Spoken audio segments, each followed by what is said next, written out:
Hey everyone, welcome back to Bible class. Today, we're going to be looking at 9 verses that changed the course of human history. The world has yet to recover from these 9 verses. Which 9 verses? Well, the first 9 verses in Genesis chapter 11, the Tower of Babel. Here we have the genesis of all human language, the answer to the question, why are there so many different languages around the world? As well as the biblical explanation for why people groups separated out and spread out across the entire planet. So let's jump into the text. Now, the whole world had one language and a common form of speech. And as people journeyed eastward, they found a plain in the land of Shinar and settled there. As with any biblical narrative, the context here matters. The exact dating is a bit debatable. Renowned chronologist Archbishop James Ussher placed the time of Babel at 106 years after the flood, while the 2nd century Hebrew chronology Seder Olam suggests that this event took place about 340 years after the flood. Both agree that it happened during the days of Peleg, where it says in Genesis 10 that in his days the earth was divided. Ussher dates the tower at the birth of Peleg, whereas Seder Olam places it at his death. This accounts for the variance in their dates. Now, I'm also going to suggest that this divide in the days of Peleg is referring to the splitting of the languages and the dispersion of peoples, not a geophysical splitting of the continents. I'd say that is associated with the flood of Noah's time, not the events at Babel. The massive amounts of water indicated in Genesis 7 were substantial enough to cause catastrophic movements of tectonic plates. It seems like continental collision formations, such as high mountains, were already in place prior to the days of Peleg. For example, we know that the mountains of Ararat had already formed by the end of the flood because the ark landed there. Well, those mountains were created by a collision between the Arabian plate and the Eurasian plate, so these would have already had to have moved by the time the flood had ended. Not to mention that a continental splitting during the days of Peleg would have probably caused another global flood. Also, if you were to look at a timeline of this period, you would see that Noah is still alive. Shem, Noah's son, is still alive. And even Abraham has already been born and is almost 50 years old at this point. The Tower of Babel takes place while some of the greatest men of faith the world has ever known are alive and in the area. I don't know about you, but I'm always fascinated whenever I realize that these guys mentioned in other places of Genesis are still alive and around during some of these other events. And notice that it tells us that this event takes place in the land of Shinar. This later becomes known as Babylon or modern-day Iraq. The leader here is a guy named Nimrod. We're told a little bit about him back in Genesis 10, verses 8 through 11. Nimrod is Noah's great-grandson through Noah's son Ham, and Nimrod is not a good guy. Keel and Delitzsch in their commentary on the Hebrew Bible point out that Nimrod's name is derived from the Hebrew word marad, which means to rebel or to revolt. And they suggest that Nimrod was leading a rebellion against God himself. They actually look at the verse that says Nimrod was a mighty hunter before the Lord, and say that before is really in opposition to or against the Lord, that Nimrod's driving force was to be against God. This idea can be supported by 1st century historian Josephus, as well as the Targumim. A lot of different people suggest that Nimrod was the father of paganism and was the first guy to decide to be worshipped as God on earth. And that this mighty hunter bit was suggesting that Nimrod wasn't just really good at going out and shooting animals, but rather that he was a hunter of men, that he used his power to grow his empire. Nimrod seems to be the guy who commissioned the building of the Tower of Babel, as he's the guy in charge of the land of Shinar. The tower seems to be a symbol of rebellion against God, an elevation of man above God, worshiping the creation rather than the creator. But where do these ideas come from? Well, let's get back to the text. And they said to one another, "Come, let us make bricks and bake them thoroughly." So they used bricks instead of stone and tar instead of mortar. Come, they said, let us build for ourselves a city with a tower that reaches to the heavens, so that we may make a name for ourselves and not be scattered over all of the earth. Here we have the motivation for the building of the Tower of Babel, and it seems to be twofold. One, to make a name for ourselves, and two, to not be scattered over the face of all of the earth. I'm going to argue that both of these are in direct defiance of God. How? Well, let's take a look. They wanted to make a name for themselves. You see, in trying to elevate themselves, they were diminishing God's role. Much like Cain back in Genesis 4, the people here were choosing to elevate themselves over God. They were choosing to rebel against God's sovereign authority and instead embrace their own self-sufficiency. They felt that they did not need God to rule over them, that they could rule over themselves. They could reach to the heavens on their own terms, with their own hands, and by their own means.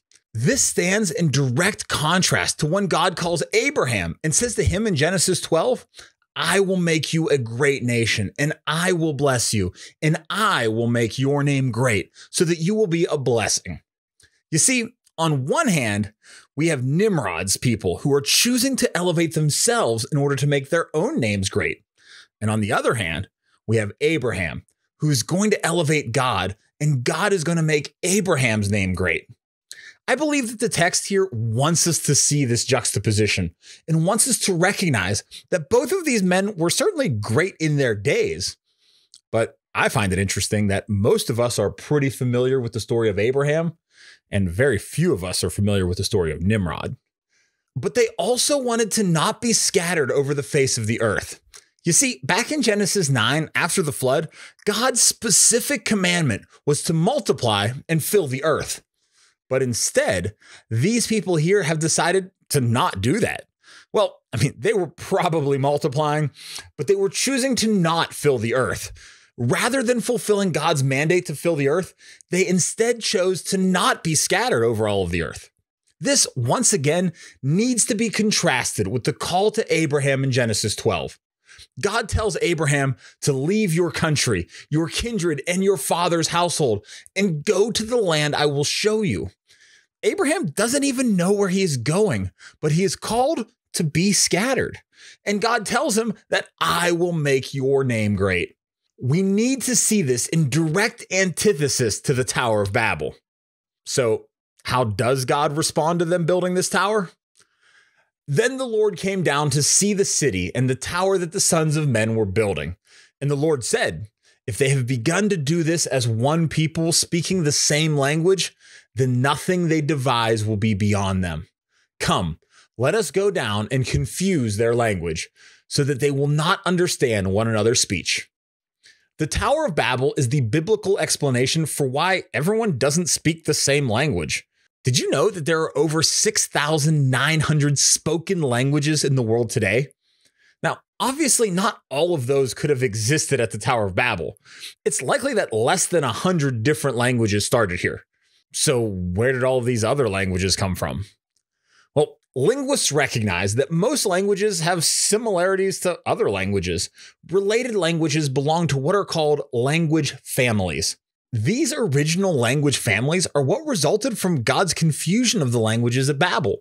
Since that time, the original language families have grown and changed into the abundant number of languages we have today. Both Vista-wide World Languages and Cultures and Ethnologue, companies that provide statistics on languages, agree that only 94 language families have been so far ascertained. Now, with further study in years to come, this may change, but this figure is well within the range of families that dispersed from Babel. So, is it feasible for 7,000 languages to develop from less than 100 in only 4,000 years? Yeah, actually.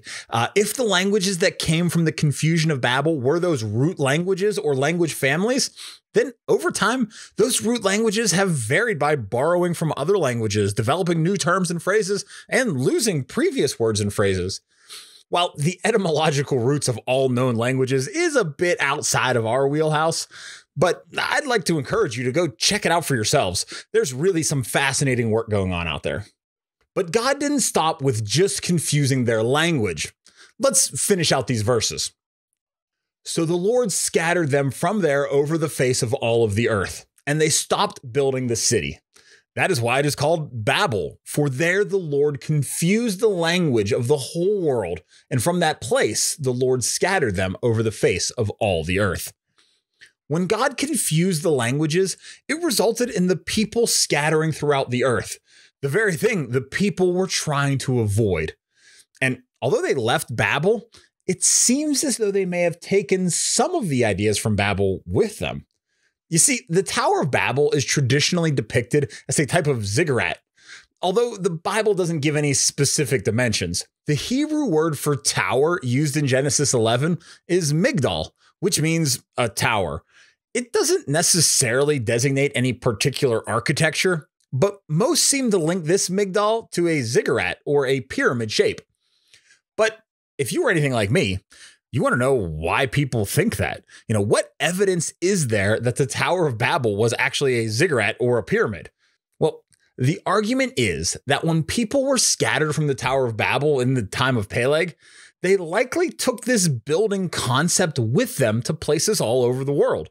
It makes sense that many of the families that were scattered from Babel took varying ideas of the tower to their new lands and began other building projects. Ziggurats, pyramids, mounds, and the like have been found in many parts of the world, from Mesopotamia to Egypt to Indonesia to Mexico. The ancient Chinese built pyramids. The Mississippian culture built mounds right here in the US. While pyramids and mounds are classified slightly differently from ziggurats, the similarities are pretty obvious. To me, this seems like a logical explanation for why cultures all over the world have built similar structures and have similar mythologies as one another. It could all root back to here in Genesis 11 at the Tower of Babel. The world we live in is still feeling the effects of the Tower of Babel. Our languages are still evolving, and man is still seeking a way to elevate himself above his creator. So don't be a Nimrod. Choose instead to walk in the faith of Abraham, who chose to follow after God, not knowing what his legacy would look like. And actually, that's what we'll be taking a look at in our video on Genesis 12. But that's next time on Bible Class.